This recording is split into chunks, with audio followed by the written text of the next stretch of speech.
رمضان آیا رمضان آیا، قرآن ہوا جس میں نازل، پھر لوٹ کے وہ مہمان آیا۔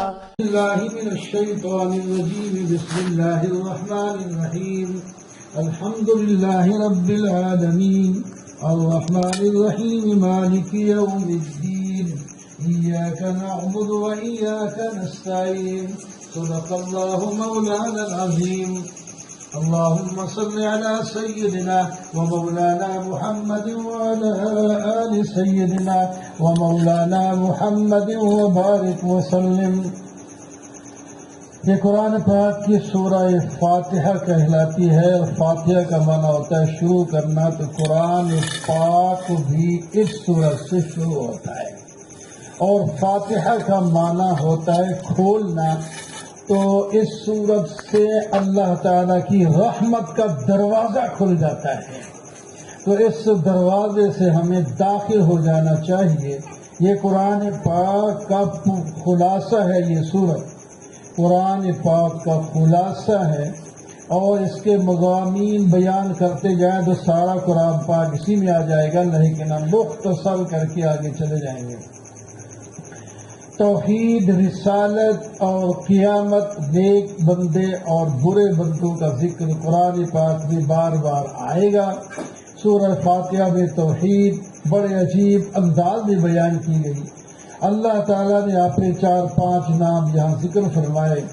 اللہ کا معنی خالق، رب العالمین پالنے والا، الرحمن الرحیم محسن اور رحمت کنندہ، مالک یوم الدین جو ہے مالک ہے جزا کا، یعنی وہ جو بھی انسان عمل کرتا ہے اس کا بدلہ، نیک عمل کرے گا تو نیک بدلہ ملے گا، برا عمل کرے گا تو اس کی سزا بھی ہوگی۔ تو یہ چیزیں ہمارے ہاں مستحضر رہیں کہ خالق بھی اللہ ہے، رب بھی اللہ ہے، مہربان بھی اللہ ہے، مالک بھی اللہ ہے، بدلہ دینے والا بھی اللہ ہے، تو پھر عبادت بھی اس کی چاہیے۔ ایاک نعبد، ہم تیری ہی عبادت کرتے ہیں، تو اس سے ہی مدد چاہتے ہیں۔ اور دعا بھی سکھائی گئی، اہدنا الصراط المستقیم، یا اللہ ہمیں ہدایت نصیب فرما اور انعام یافتہ لوگوں کے راستے پر چلا دے، اور جن پر تیرا غضب ہوا اور وہ جو راستے ہدایت سے بھٹک گئے ان کے راستے سے ہمیں بچا دے۔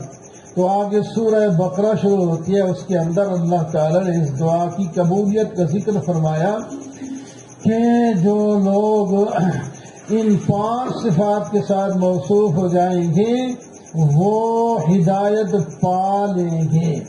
پہلی صفت اس کی یہ ہے کہ وہ متقی ہیں اور ایمان رکھتے ہیں، اللہ پر دن دیکھیں، اور جناب نماز قائم رکھتے ہیں، اور ہمارے دیے ہوئے سے خرچ کرتے ہیں، اور وہ پہلی اور اس موجودہ کتاب پر ایمان رکھتے ہیں، اور آخر کو مان کر اس کے لیے تیاری رکھتے ہیں۔ اولئک علی ھدی من ربہم واولئک ھم المفلحون، یہ لوگ ہدایت پر بھی ہیں اور کامیاب بھی ہیں۔ دوسری قسم کے وہ لوگ ہیں جو قرآن پاک سے بالکل منہ پھیر لیتے ہیں، قرآن پاک کو قرآن پاک ہی نہیں مانتے، ان کا نام ہے کافر۔ اور کافروں کے بھی درجے ہوتے ہیں، بعض دفعہ کوئی انتہائی درجے کو پہنچ جاتا ہے تو پھر اس کو جتنی بھی نصیحت کی جائے وہ کبھی بھی نہیں مانتا، وہ عذاب عظیم کا مستحق ہو جاتا ہے۔ وَمِنَ النَّاسِ مَن يَقُولُ آمَنَّا بِاللَّهِ، اور درمیان میں ایمان والوں اور کفار کی ایک جماعت ہے جس کو منافق کہتے ہیں۔ ایک اس رکوع کے اندر منافقین کا ذکر ہے۔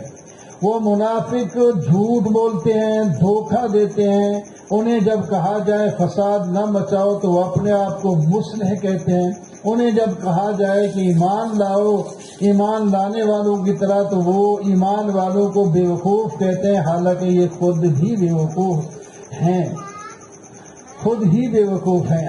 اور جو ایمان لائے ہیں ان سے عقل مند کوئی نہیں ہے، وہ سب سے بڑے عقل مند ہیں جو قرآن پر اگر ایمان لائے ہوں۔ اور یہ دوغلے ہیں، ایمانداروں کے پاس آتے ہیں تو ان کے ہو جاتے ہیں، کفار کے پاس جاتے ہیں تو ان کے پاس ہو جاتے ہیں۔ اللہ تعالیٰ نے پھر ان کی مثالیں بھی بیان فرمائی، یا ایھا الناس اعبدوا ربکم الذی خلقکم، یہ ایک دعوت ہے عام، عبادت اپنے رب کی کرو جس نے تمہیں پیدا کیا ہے، اور وہ اس نے تمہارے لیے زمین آسمان کو بنایا ہے، اسی نے تمہارے لیے پھل نکالے ہیں، اسی نے تمہارے لیے سب کچھ پیدا کیا ہے، اس کے ساتھ کسی کو شریک نہ کرنا، اور اس نے تمہاری ہدایت کے لیے کتاب نازل کی ہے، اور کتاب پر اگر تمہیں شک ہو تو ایسی لا کر کے دکھاؤ، قیامت تک نہیں لا سکتے، تو لہذا اسی کو مان لو، یہ اللہ کی کتاب ہے، جو مانے گا اس کے لیے خوشخبری ہے، جو نہیں مانے گا اس کے لیے سزا اور عذاب ہے۔ هو الذی خلق لکم ما فی الارض جمیعا، اس نے ہی تمہارے لیے زمین کی ساری چیزیں پیدا کی ہیں، ہوا، دریا، زمین، آسمان، کھانے کی چیزیں، پینے کی چیزیں، ہر چیز تمہارے لیے اس نے پیدا کی ہے، تو اس کا مستحق ہے کہ اس کی عبادت کرو۔ وَإِذْ قَالَ رَبُّكَ لِلْمَلَائِكَةِ إِنِّي جَاعِلٌ فِي الْأَرْضِ خَلِيفَةً، خلافت آدم کا ذکر ہے، اور اس رکوع کے اندر نورانیوں اور خاکیوں اور جنوں، ناریوں، جس کو یہ کوئی بھی خدائی کا مستحق نہیں ہے، یہ خاکی یعنی انسان آدم علیہ السلام پہلا انسان ہے، یہ تو پیدا ہوا ہے، جو پیدا ہو وہ خدا نہیں ہو سکتا۔ فرشتے علم غیبی نہیں رکھتے اور وہ بھی خدا نہیں ہو سکتے، اور جو جن ہیں اس کا بڑا سردار ابلیس ہے، وہ تو ہے ہی انسانیت کا دشمن، اس کی آپ کس طرح عبادت کر سکتے ہیں؟ تو لہذا کوئی بھی عبادت کا مستحق نہیں، اللہ ہی عبادت کا مستحق ہے۔ یا بنی اسرائیل اذکروا نعمتی التی انعمت علیکم واوفوا بعہدی اوف بعہدکم، اب خطاب خاص ہے بنی اسرائیل، یہودیوں کو اور نصرانیوں کو کہتے ہیں، اور زیادہ تر یہاں یہودی مخاطب ہیں، ان کو خطاب کر کے چھوٹی بنی اسرائیل اس کو کہتے ہیں، اس میں 12 احکام دیے، 8 حکم دیے کرنے کے اور 4 حکم دیے کام نہ کرنے کا۔ وعدہ پورا کیا کرو، اللہ تعالیٰ کو ذکر کرو اور اللہ تعالیٰ کی کتاب پر ایمان لاؤ، نماز پڑھو، زکوٰۃ ادا کرو، رکوع کرو، اور جناب اللہ تعالیٰ سے مدد مانگو، صبر کرو اور شکر کرو، اور تم لوگ نہ شکری نہ کرو، اللہ کی آیات کو نہ بیچو، حق کو باطل کے ساتھ نہ ملاؤ، حق کو چھپاؤ بھی نہیں۔ یا بنی اسرائیل اذکروا نعمتی التی انعمت علیکم، پھر دوبارہ بنی اسرائیل کا یا بنی اسرائیل کے ساتھ ذکر ہے کہ اللہ تعالیٰ فرماتے ہیں تمہارے زمانے میں اے یہودیوں ہم نے تم سب سے زیادہ فضیلت تمہیں دی ہے۔ یہ ان کے زمانے کی بات ہے، اصل فضیلت تو امت محمدیہ کی ہے، وہ بعد میں آئی ہے، اب فضیلت تو اس کی ہے۔ فرمایا ایک دن آنے والا ہے جس کے اندر کوئی کسی کے کام نہیں آئے گا، نہ سفارش قبول ہوگی، نہ رشوت قبول ہوگی، نہ کوئی فدیہ قبول ہوگا، نہ ایک دوسرے کی مدد کر سکیں گے۔ تو پھر اس دن سے ڈرنے کے لیے یہی ہے کہ اللہ کی عبادت شروع کر دو اور نبی کریم صلی اللہ علیہ وسلم کی سنت پر چل پڑو۔ آگے بنی اسرائیل پر جب اللہ تعالیٰ نے انعام تقریباً 8 ہیں وہ ذکر فرمائے، اس کی تفصیل کا وقت نہیں، میں صرف اشارے کرتے ہوئے چلا جا رہا ہوں۔ فرعون سے اللہ تعالیٰ نے نجات دی، وہ ان کے بچوں کو قتل کرتے تھے، بیویوں بچیوں سے جو ہے وہ خدمت لیتے تھے، اور ان کے لیے اللہ تبارک و تعالیٰ نے سمندر کو چیر کر راستے بنا کر پار کر دیا، اور ان کے سامنے اس کے دشمن فرعون کو غرق کر دیا۔ اور جناب اللہ تعالیٰ نے تورات ہدایت کے لیے نصیب فرمائی، اور جب انہوں نے بچڑے کی پوجا کی تو پھر اللہ تعالیٰ نے حکم دیا تھا فَاقْتُلُوا أَنفُسَكُمْ، اس کی سزا یہ ہے کہ ایک دوسرے قتل ہی کر دو۔ جب انہوں نے عمل شروع کیا تو اللہ تعالیٰ نے وہ بھی معاف کر دیا کہ اب ایک دوسرے قتل نہ کرو۔ تو اللہ تبارک و تعالیٰ نے جب تم دریا پار کر کے گئے تھے، کوئی شے کھانے پینے اور سائے کی نہیں تھی، بادل کو سائے کے لیے تم جو ہے مقرر فرمایا اور من و سلوا کھانے کے لیے 40 سال وہاں مفت پلتے رہے. اور جب اس سے نکلنے کی کہا گیا تو فرمایا کہ آپ یہاں شہر میں داخل ہوں لیکن اس صورت میں داخل ہوں کہ آپ لوگوں کا سر جھکا ہوا سجدے کی حالت میں ہو اور زبان سے کہوں حتۃ نغفر لکم خطایاکم، یا اللہ ہمیں بخش دے تو ہم تمہیں بخش دیں گے. اور اسی طرح ان ظالموں نے جو ہے غلط کام کیا کہ اس کو حتہ کو ہنتا کر کے، یعنی ہمیں گندم چاہیے خوشوں کے اندر. وَإِذِ اسْتَسْقَىٰ مُوسَىٰ لِقَوْمِهِ، پھر موسیٰ علیہ السلام نے جب اپنی قوم کے مطالبے پر پانی کی درخواست کی تو اللہ تعالی نے فرمایا یہی آسا ایک پتھر پر مار دیں، اس سے 12 چشمے نکل آئیں گے اور سارے پانی بھی پیتے رہیں. جب یہ گوشت اور حلوہ کھا کھا کے تھک گئے، کہنے لگے ہمیں دالیں چاہیے اور ہمیں ککڑیاں چاہیے، تھوم اور پیاز چاہیے. اللہ تعالی نے فرمایا ساری چیزیں مفت نہیں، جہاد کرو تو پھر تمہیں یہ بھی مل جائیں گے. پہلے تو تم بدلتے کیوں، اس کو اعلیٰ کھانا تمہیں مل رہا ہے. ان الذین آمنوا والذین ہادوا والنصارى، ناموں سے کچھ نہیں ہوتا. نام بے شک اچھا ہونا چاہیے، ہونا بھی چاہیے، لیکن کوئی کہے میں مسلمان ہوں اور مسلمانی اس کے اندر ہو ہی نہ تو پھر کیا فائدہ ہوا. صرف نام یہودی رکھ لینا، مسلم رکھ لینا، نصاری رکھ لینا، صاحب رکھ لینا، اس سے کوئی نہیں. وہ کامیاب ہے من آمن باللہ والیوم الآخر وعمل صالحا، جو ایمان لائے اور نیک عمل کیے تو ان کے لیے اجر عظیم ہے اور اس کو خوف اور غم بھی نہیں ہے. اسی طرح ان کی کچھ شرارتوں کا ذکر ہے. جب تورات مل گئی تو نہیں مانا تو جو ہے طور کو اوپر کھڑا کر کے ان سے منوایا گیا. پھر ان سے کہا گیا کہ تم ایک گائے ذبح کر دو. پھر انہوں نے سوالات شروع کر دیے 40 سال اس میں ٹالے کہ وہ کتنی بڑی گائے ہو اور کتنا اس کا کیسا اس کا رنگ ہو، وہ حل پہ اور کام کرنے والی ہو یا ایسے ہو. یہ سارے سوال ہوتے رہے. آخر کار 40 سال کے بعد اس کامیاب ہوئے. لیکن پھر بڑی مہنگی گائے جو ہے ان کو جو ہے ملی.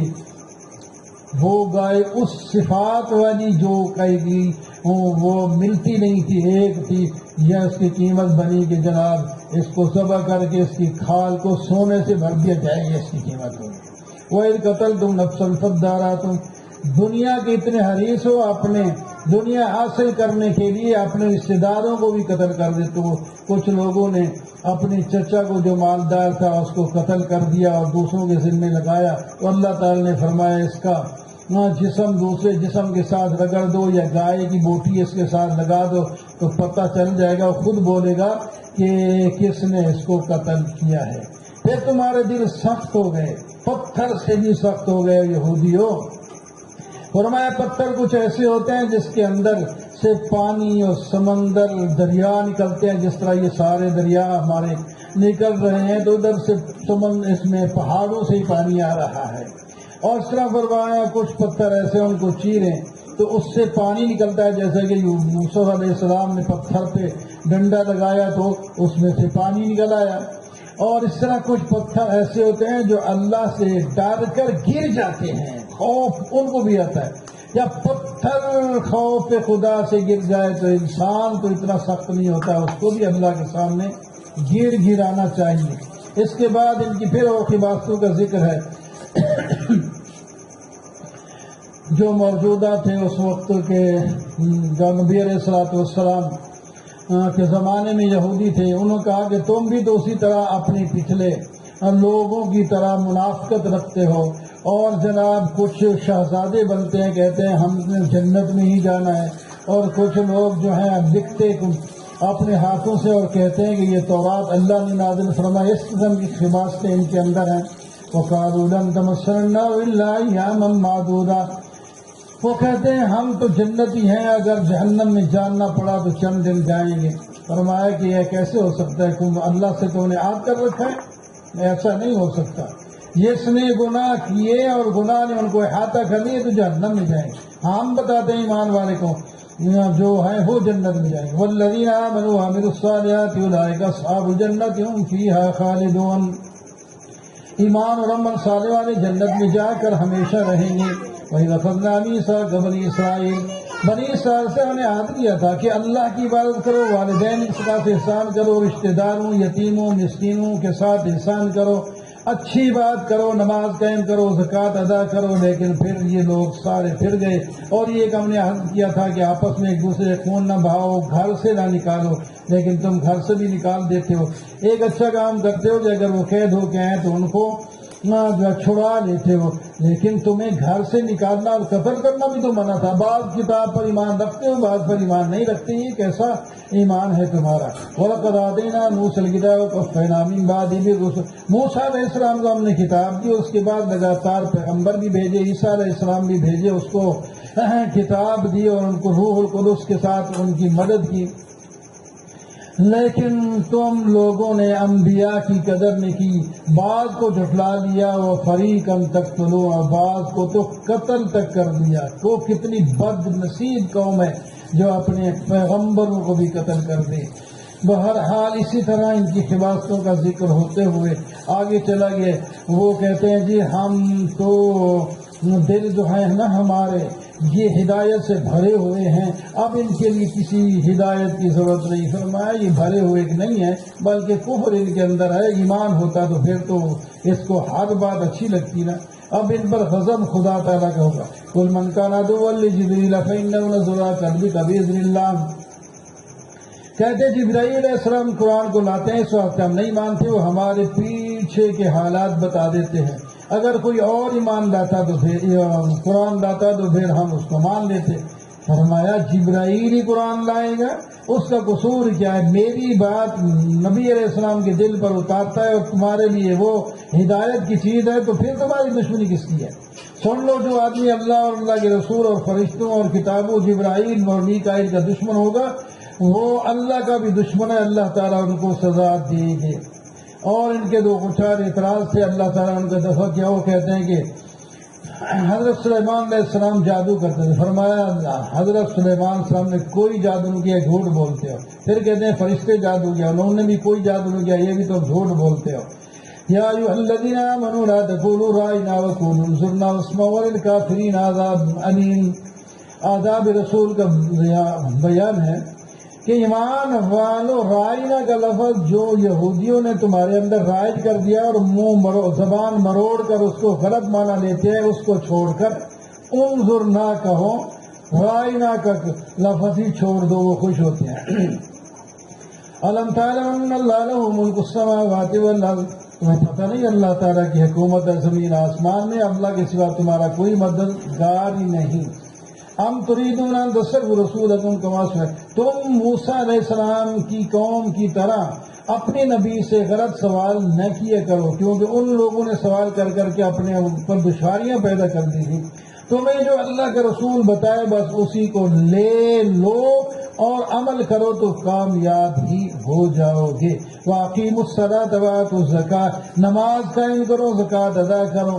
یہ تم اللہ کے لیے آگے بھیجو تو انشاءاللہ تمہاری آخرت بن جائے گی. یہودی کہتے ہیں ہمارے سوا، اور نصارہ نے کہتے ہیں کہ ہمارے سوا کوئی جنت میں نہیں جائے گا. اور میں پھر ہاتھوں برہانکم ان کنتم صادقین. کوئی تمہارے پاس دلیل ہے تو لاؤ، دلیل تو ان کے پاس ہے ہی نہیں. یہ کیسے جنت یہ ایک دوسرے پر کفر کے فتوے لگاتے ہیں. یہودی کہتے ہیں نصارہ کچھ بھی نہیں، اور نصارہ کہتے ہیں جو یہودی کچھ بھی نہیں، ان کا کوئی عقیدہ نہیں ہے. تو جنتی تو ایسے نہیں ہوتے. جنتی ہونے تو پیار ہوتا ہے، محبت ہوتی ہے، اخلاق ہوتے ہیں. اِنَّا أَرْسَلْنَاكَ بِالْحَقِّ بَشِيرًا وَنَذِيرًا. اے میرے پیغمبر، ہم نے آپ کو بشیر نذیر بنا کر کے بھیجا ہے. جو مان لے گا تو ٹھیک ہے، جو نہیں مانتا تو ہم ان جہنمیوں کے بارے میں آپ سے سوال نہیں کریں گے. آپ ان کو خوش کرنے کے لیے جو کچھ بھی کر لیں گے، جب تک آپ ان کی بات نہیں مانیں گے یہ آپ کے ساتھ راضی نہیں ہوں گے. جب یہ بات ہے تو پھر ان کو راضی کرنے کی ضرورت نہیں. ان کو اللہ کے احکام سکھا دیں اور وہ مان لیں تو ٹھیک ہے، ورنہ پھر ہم جانے مرجو ہو جانے. وَإِذِ ابْتَلَىٰ إِبْرَاهِيمَ رَبُّهُ بِكَلِمَاتٍ فَأَتَمَّهُنَّ. آگے رسالت کا بیان ہے کہ تم ابراہیم علیہ السلام کو مانتے ہو، تو ابراہیم علیہ السلام نے ہی کعبۃ اللہ کی تعمیر کی تھی، اور ابراہیم علیہ السلام نے ہی اس نبی کی بعثت کی دعا کی تھی۔ اللہ تعالیٰ نے وہ دعا قبول فرمائی، وہ پیغمبر تشریف لے آئے ہیں، اب ان کو مان لو۔ تو ان کو ماننا ابراہیم علیہ السلام کو ماننا ہی ہے۔ وَمَن يَرْغَبُ عَن مِّلَّةِ إِبْرَاهِيمَ إِلَّا مَن صَفِيَ نَفْسَهُ، جو ابراہیم علیہ السلام کی ملت سے اعراض کرے وہ بے وقوف ہے، عقل اس کے اندر نہیں ہے۔ عقل مند جو ہے ابراہیم علیہ السلام کی اطاعت کرتا ہے، ہم نے ان کو دنیا اور آخر میں چن لیا ہے، وہ صالحین میں سے ہے۔ جب اللہ نے انہیں کہا تھا اسلم، مان لو، تو انہوں نے کہا اسلمت لرب العالمین، میں نے اپنے رب کو ہر حکم مان دیا، اور اپنے بچوں کو وصیت کر گئے ایمان کی، ابراہیم علیہ السلام بھی، یعقوب علیہ السلام بھی، اور جناب تلک امت قد خلت لہا ما کسبت، یہ ایک امت تھی جو گزر گئے ہیں، انہوں نے جو کمایا ہے ان کا بدلہ ان کو ملے گا، ان کے بارے میں تم سے سوال نہیں ہوگا، تمہارے بارے میں ان سے بھی سوال نہیں ہوگا۔ قولوا آمنا باللہ ما انزل الینا وما انزل الی ابراہیم، کہو نہ ہم ایمان لائے اللہ پر اور جو ہمارے اوپر اترا ہے، اور ابراہیم، اسماعیل، اسحاق، یعقوب علیہ السلام پر اترا ہے، موسیٰ، عیسیٰ علیہ السلام کو دیا گیا ہے، سب کو ہم حق مانتے ہیں، لیکن اتباع کریں گے نبی علیہ السلام کی اور قرآن پاک کی۔ سَيَقُولُ السُّفَهَاءُ مِنَ النَّاسِ مَا وَلَّاهُمْ عَنْ قِبْلَتِهِمُ الَّتِي كَانُوا عَلَيْهَا، تحویل قبلہ کے بارے میں بے وقوف لوگ کہیں گے کہ یہ کس نے پھیر دیا اس کو۔ پہلے یعنی چند 17 یا 16 مہینے جب ہجرت کے بعد آپ تشریف لے گئے تھے مدینہ میں، تو بیت المقدس کی طرف منہ کر کے اللہ کے حکم سے نماز پڑھتے رہے، اور بعد میں پھر حکم ہو گیا کہ آپ کعبۃ اللہ کی طرف منہ ہی کر کے نماز پڑھیں، تو لوگوں نے باتیں کرنا شروع کر دی، پھر کعبہ بدل لیا، پھر ان کو اپنی وطن کی یاد ستا رہی ہے، پھر واپس چلے جائیں گے، ایسی ایسی باتیں کرتے ہیں۔ اللہ تعالیٰ نے فرمایا یہ بے وقوف لوگ ایسا کرتے ہیں، عقل مند لوگ اللہ اور اللہ کے رسول کی بات کو مان کر ہی چلتے ہیں۔ اور اسی تحویل قبلہ کے بارے میں چند سوالات کے جواب اللہ تعالیٰ نے اس قرآن پاک میں اس رکوع کے اندر دیے ہیں۔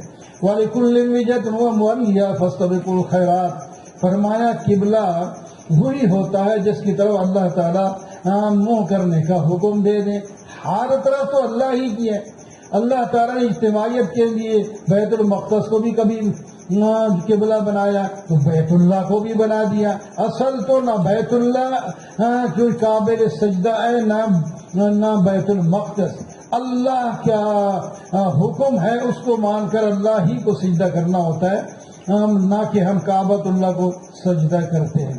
فَاذْكُرُونِي أَذْكُرْكُمْ وَاشْكُرُوا لِي وَلَا تَكْفُرُونِ، آپ میرے حکم کو یاد کر کے اس کے ساتھ وابستہ ہو جائیں، میں بھی تمہیں یاد رکھوں گا، یہ تمہیں کوئی نقصان نہیں پہنچا سکیں گے۔ میرا شکر کرو، میری ناشکری نہ کرو، اسی میں کامیابی ہے۔ استعینوا بالصبر والصلاۃ، جب مشکل آ جائیں اور ہر حال میں صبر اور نماز کے ساتھ اللہ سے مدد مانگ لیا کرو، تو اللہ تبارک و تعالیٰ تمہاری مدد فرمائیں گے۔ لیکن دنیا آزمائش کی جگہ ہے، یہ آزمائش تمہاری ہو جائے گی۔ وَلَنَبْلُوَنَّكُم بِشَيْءٍ مِّنَ الْخَوْفِ وَالْجُوعِ وَنَقْصٍ مِّنَ الْأَمْوَالِ، کبھی خوف ہوگا، کبھی بھوک ہوگی، کبھی جو مال اور جان میں کمی آئے گی، کبھی دکان اور کھیتیوں میں کمی آئے گی، اسی طرح ہوں گی۔ ایمان والے کہتے ہیں الذین اذا اصابتهم مصیبۃ قالوا انا للہ وانا الیہ راجعون، جب انہیں تکلیف پہنچتی ہے تو کہتے ہیں ہم اللہ کے لیے، اللہ ہی کی طرف لوٹ کر جانے والے ہیں، ان پر اللہ تعالیٰ کی رحمتیں ہیں اور صلواتیں ہیں۔ یہی لوگ ہیں ہدایت یافتہ۔ اور جو لوگ چھپاتے ہیں ان احکام کو جو ہم نے نازل کیے ہیں، ان پر خدا تعالیٰ کی لعنت ہے، اور ہر لعنت کرنے والا ان کو لعنت بھی کرتا ہے۔ ہاں توبہ کر لیں، اصلاح کر لیں، اور جو غلط مسئلے بیان کیے ہیں ان کو بھی پھر دوبارہ لوگوں کو بتا دیں تو ہم ان کی توبہ قبول کر لیں گے۔ وَإِلَٰهُكُمْ إِلَٰهٌ وَاحِدٌ لَا إِلَٰهَ إِلَّا هُوَ الرَّحْمَٰنُ، تمہارا معبود ایک ہے، اللہ کے سوا کوئی رحمان رحیم نہیں ہے، لہذا اللہ ہی کی عبادت کرو۔ اللہ تعالیٰ نے تمہاری زمین، آسمان، دن اور رات، سمندر اور ہوائیں، اور یہ ہر چیز اللہ تعالیٰ نے پیدا کی ہے، یہ جانور اور یہ رات اور دن یہ سب اللہ نے تمہارے لیے پیدا کیے. اللہ کی نعمتیں ہیں, وہی اسی خدا کی جو ہے عبادت کرو جس نے یہ چیزیں ساری تمہیں عطا فرمائی. وَمِنَ النَّاسِ مَن يَتَّخِذُ مِن دُونِ اللَّهِ أَندَادًا, کچھ لوگ اللہ کے سوا دوسروں کو معبود بنا کر ایسے ہی محبت کرتے ہیں جیسے اللہ کے ساتھ کرنا چاہیے. ایمان والوں کو اللہ سے سب سے زیادہ محبت ہوتی ہے. اپنا امتحان دیا کرو کہ اللہ کی محبت ہمارے دل میں کتنے درجے کی ہے. یہ لوگ جو غیروں کی بات کرتے ہیں قیامت کے دن ایک دوسرے کے دشمن ہو جائیں گے, ایک دوسرے کے کام نہیں آئیں گے. یا ایھا الناس کلوا مما فی الارض حلالا طیبا, ایمان والوں کھاؤ زمین کی چیزیں لیکن